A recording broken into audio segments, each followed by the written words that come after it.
मेरा ही एक सब्सक्राइबर जो कि फाइवर पे काम करता था 1-1.5 लाख रुपये महीने के आराम से कमा लेता था, लेकिन फाइवर ने उसकी आईडी एक झटके में उड़ा दी। मेरी एक दोस्त थी जो कि भैया फाइवर पे काम करती थी, वो भी महीने का अच्छा खासा कमा लेती थी, उसे कम से कम 70 से 80 ऑर्डर मिल चुके थे। फाइवर ने उसकी भी आईडी उड़ा दी, मतलब फाइवर ने उसकी आईडी परमानेंट बैन ही कर दी। तो फाइवर अभी तक बहुत सारे लोगों की आईडी बैन कर चुका है और उन्होंने कुछ ऐसी गलतियां की थी जो उन्हें नहीं पता लेकिन मुझे पता चल चुकी है और फाइवर को पता चल गई थी, तो उसने वो आईडी बैन कर दी। तो मैं आपको आज 10 ऐसी मिस्टेक्स बताने वाला हूँ जिसकी वजह से आपकी फाइवर आईडी 100% बैन हो सकती है, और अगर आप कर रहे हो तो अभी बंद कर दो, और अगर आपने स्टार्ट नहीं किया तो ये मिस्टेक जानना जरूरी है। तो अगर आप फाइवर पे सक्सेसफुल होना चाहते हो या सक्सेसफुल बने रहना चाहते हो, सक्सेसफुल नहीं सक्सेसफुल, सो ये वीडियो आपके लिए मस्ट जरूरी है।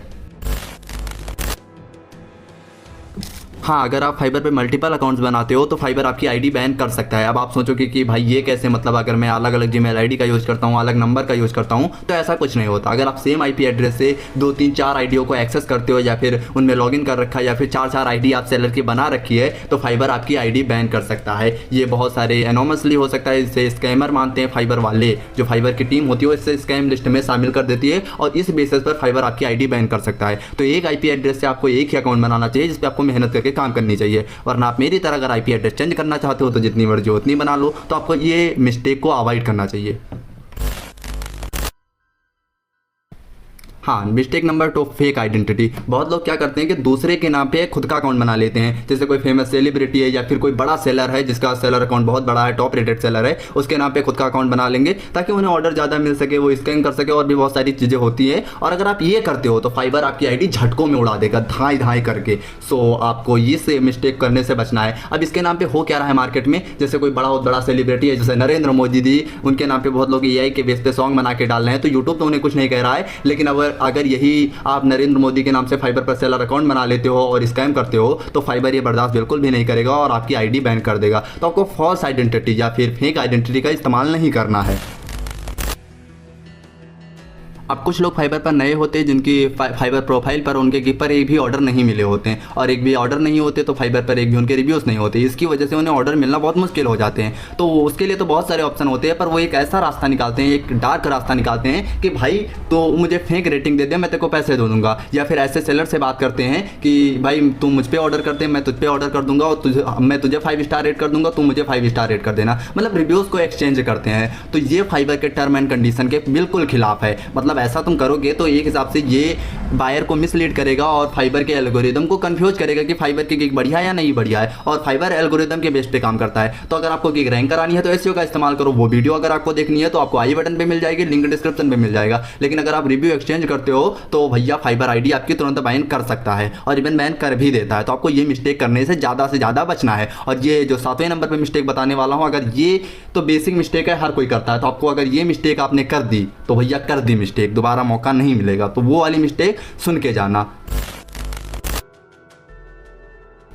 Fake gig image. अब बहुत लोग क्या करते हैं कि मतलब गिग किसी और टॉपिक पे होती है, जैसे मैं थंबनेल डिजाइनिंग की सर्विस दे रहा हूँ तो मैं वहाँ पे फोटो एडिटिंग का पोस्टर लगा देता हूँ या फोटो एडिटिंग की गिग इमेज यूज़ कर लेता हूँ या किसी और की गिग इमेज यूज़ कर लेता हूँ, या फिर फाइवर पे ऑलरेडी जो लोग रैंक कर रहे हैं जिनकी गिग इमेज एकदम टॉप की है उनकी गिग इमेज मैं कॉपी करके अपने पे लगा लेता हूँ। मतलब यही है, सीधी सी बात है कि आपको गिग की जो इमेज है वो फेक नहीं यूज़ करनी है, आपको खुद से बनानी है, मेहनत करके बनानी है और टॉपिक से रिलेटेड बनानी है। कि अगर आप एसईओ रिसर्च कर रहे हो तो एसईओ रिसर्च में लिखा होना चाहिए, उसी से रिलेटेड गिग थंबनेल होना चाहिए। ये कि अगर आप कर रहे हो कॉपी राइटिंग और लिख रहे हो उस पर वीडियो एडिटिंग, मतलब डिफरेंट टाइप की चीजें मिसलीड नहीं करना है। अगर आप बायर को मिसलीड करते हो, फाइवर के एल्गोरिदम को मिसलीड करते हो, उसके टर्म एंड कंडीशन को नुकसान पहुंचाते हो, तो फाइवर आपको धाए अपने प्लेटफॉर्म से धक्के मार के निकाल देगा। वैसे ये सारी जो टर्म एंड कंडीशन है ये बहुत ज़्यादा डार्क तो नहीं है, बहुत ज़्यादा नहीं है, पर ये फाइवर को अपने हिसाब से रखनी पड़ती है। तो आपको इन छोटी मोटी प्रॉब्लम का सामना करना पड़ सकता है। तो उम्मीद करता हूँ अगर आप ये वीडियो देख रहे हो तो ये मिस्टेक नहीं करोगे और करनी भी नहीं चाहिए। लेकिन बहुत लोग जाने अनजाने में कर लेते हैं, तो मत करना।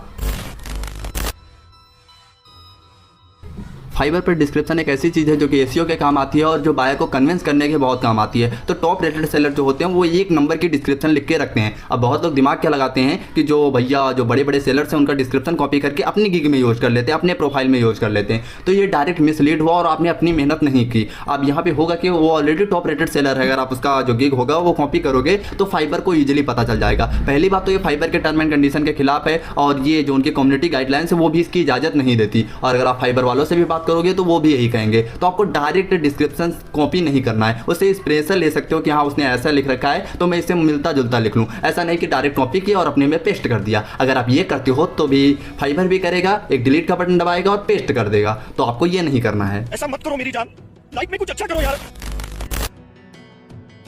अब बायर रिक्वेस्ट का जो ऑप्शन था वो फाइबर ने पहले हटा दिया था, अभी भी हटा हुआ है, लेकिन बायर रिक्वेस्ट जो होती है वो डायरेक्ट प्रोफाइल पर आ जाती है। लेकिन कुछ लोग क्या करते हैं कि पहले से जो होता है ना कॉपी पेस्ट, मतलब पहले से बहुत सारी चीज़ें लिख के रखते हैं और जब बायर का रिप्लाई आता है या मैसेज आता है या फिर वो रिक्वेस्ट करता है तो डायरेक्ट कॉपी पेस्ट कर देते हैं। हर बायर के साथ यही करते हैं और फाइबर ये ईजिली पकड़ लेता है, क्योंकि आप एक मैसेज एक चीज़ सबको नहीं सेंड कर सकते। आपको पर्सनलाइज्ड बात करनी होगी, आप रोबोट नहीं हो, आप इंसान हो। और अगर आप ऐसा करते हो तो फाइबर को लगेगा कि ये AI अकाउंट है, मतलब इसे आर्टिफिशियल इंटेलिजेंट द्वारा बनाया गया है और ये फाइबर अलाउ बिल्कुल भी नहीं करता। तो फाइबर आपकी आईडी बैन कर देगा। तो ज़्यादा कॉपी पेस्ट कंटेंट, चाहे यूट्यूब हो, चाहे फेसबुक हो, चाहे फाइबर हो या कोई भी प्लेटफॉर्म हो, वो अलाउ नहीं करते। तो आपको कॉपी पेस्ट से बचना है, इंस्पिरेशन लेनी है, पर डायरेक्ट कॉपी नहीं करना कि वही सीन एज इट इज अपने में डाल दिया।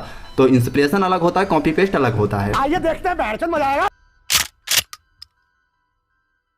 हाँ, यही गलती मेरे फ्रेंड ने की थी और फाइबर ने उसकी आईडी बैन कर दी थी। अब ये गलती क्या है मैं बताता हूँ। देखो, अगर फाइबर पे आप एक ऑर्डर कंप्लीट करते हो, मान लो $100 का एक ऑर्डर कंप्लीट करते हो तो आपको $80 मिलेंगे और जो फाइबर है वो बायर से $105 चार्ज करता है, मतलब 20% आपसे कमीशन लेता है और 5 या 10% बायर से कमीशन लेता है। अब अगर बायर को लगता है या फिर सेलर को लगता है कि यार 20% तो मतलब टोटल $25 या $30 का नुकसान हो रहा है, इतना नुकसान ऑफकोर्स सी बात है कोई नहीं कराना चाहेगा। तो लोग क्या करते हैं कि काम मैं यहाँ पे कर दूंगा, क्लाइंट यहाँ से पकड़ लूंगा, पेमेंट आप पेपाल में डायरेक्ट कर दो या कहीं ऑफ साइट पेमेंट कर दो, मतलब फाइबर पे पेमेंट मत करो, यहाँ पे ऑर्डर मत दो, मैं आपका काम कंप्लीट कर दूंगा। या फिर फाइबर के जो बायर होते हैं उन्हें कहीं और लेकर चले जाते हैं। इंस्टाग्राम पे बात कर लेते हैं, तो अगर फाइबर को ये पता चल गया कि भाई मैं क्लाइंट खुद दे रहा हूँ, मेरे क्लाइंट को तुम कहीं और ट्रांसफर कर रहे हो या कहीं और पेमेंट ले रहे हो, तो देखो फाइबर ने इतनी मेहनत की है, अपना अकाउंट बना, अपना मतलब ऐप बनाया, अपनी वेबसाइट बनाई है पैसे कमाने के लिए, और वो आपको क्लाइंट दे रहा है। अगर आप उसके क्लाइंट को कन्विंस करके कहीं और ले जा रहे हो, ऑफ साइट पेमेंट ले रहे हो, तो फाइबर का नफा नहीं हो रहा है, मुनाफा नहीं हो रहा है, तो फाइबर आपकी आईडी बैन कर देगा, कर सकता नहीं है, कर देगा। और यही गलती मेरे फ्रेंड ने की थी और ले भैया कर दिया कमाल, और लो ऑफ साइट पेमेंट। अरे भैया फाइबर का भी तो कुछ नफा होना चाहिए। सो वो 20% काटता है, उसे काटने दो, आप और भी पैसे तो कमा रहे हो, लेकिन अगर आप ऑफ साइट पेमेंट लेते हो तो उसमें आपको दिक्कत हो सकती है। तो ये गलती अवॉइड नहीं करना है, करना ही नहीं है। और फाइबर पर जितने लोग काम करते हैं वो मोस्टली ये मिस्टेक करते हैं या फंस जाते हैं। लोगों को पता नहीं होता ये मिस्टेक भी है, लेकिन ये फाइबर की नज़र में मिस्टेक है। मैं आपको समझा देता हूँ कैसे। मान लो कोई बायर है, आपको मैसेज करता है या फिर ऑर्डर करता है या फिर मान लो मैसेज करता है, उसकी डील होती है, तो वो बोलता है कि आप इंस्टाग्राम पे आ जाओ, वहाँ डील कर लेते हैं, फेसबुक पे आ जाओ, वहाँ डील कर लेते हैं, मतलब आउटसाइड कन्वर्सेशन कर लेते हैं, या फिर आपका नंबर मांगता है या फिर और भी बहुत सारी चीज़ें मांगता है। तो होगा क्या कि फाइबर को लगता है कि अगर तुम कहीं और फिर और बायर से कॉन्टैक्ट कर लेते हो कहीं और किसी और प्लेटफॉर्म पर, तो तुम फाइबर पर आओगे ही नहीं। तो जो फाइबर का बायर था, फाइबर ने जो बायर आपको दिया है उससे तो आप किसी और प्लेटफॉर्म पर लेकर चले गए, तो फाइबर का यहाँ पे जो 20% का कमीशन था वो जो होने का चांसेस था बहुत कम हो गया। तो ये फाइबर बिल्कुल भी बर्दाश्त नहीं करता। तो ये मिस्टेक नहीं करनी है, फाइबर की नज़र में ये लीगल है और फाइबर के टर्म एंड कंडीशन के भी खिलाफ है। तो ये मिस्टेक लेने वाले भैया थोड़ा सतर्क हो जाओ। तेरे को इस बार रिस्क लेने का ही नहीं है, बिल्कुल रिस्क नहीं लेने का। देखो कई बार होता क्या है कि बायर जो होता है वो सेलर के पास अनलोनली मैसेज कर देता है, मतलब बहुत गंदे तरीके से मैसेज करता है, या फिर बायर से बनती नहीं है तो कभी कभी बायर से झगड़ा हो जाता है सेलर का।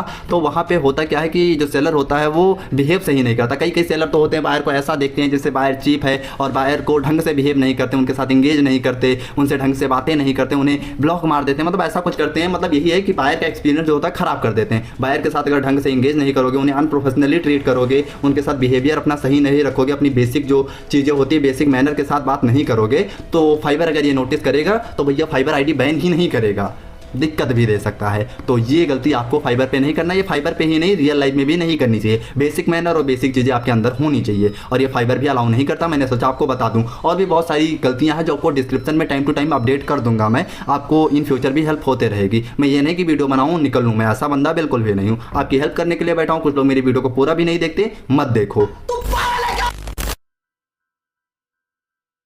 अब देखो बहुत लोग क्या करते हैं, फाइबर बायर से ढंग से बात नहीं करते हैं, उन्हें ब्लॉक कर देते हैं, अभी बहुत सारी चीज़ें कर देते हैं, और बायर क्या करता है उन पर कंप्लेंट मार देता है, या फिर पेमेंट स्कैम कर लेते हैं, या काम करके सही से नहीं देते हैं तो बायर कंप्लेन कर देता है। तो अगर आपके पास ज़्यादा कंप्लेन आती है तो फाइबर आपकी आईडी बैन कर सकता है। वैसे मैंने फाइबर पे सेलर अकाउंट कैसे बनाना है, मतलब क्या क्या करना है फाइबर पर, उसका फुल कोर्स बना रखा है। आप चाहो तो उसकी प्ले लिस्ट ऊपर आ रही होगी, देख सकते हो, और आपको लिंक भी डिस्क्रिप्शन में मिल जाएगा। और फाइबर से रिलेटेड वीडियो देखने के लिए पैसे कमाने हैं तो भैया अब है लर्न, ये चैनल एकदम सटीक इन्फॉर्मेशन ला के देखता है, एकदम रियल रियल जो कि ट्राई की गई हुई, हवा में फायरिंग नहीं होती यहाँ पर। तो इस चैनल का नाम याद रख लो या फिर यार कमेंट करके बता दो क्या दिक्कत है।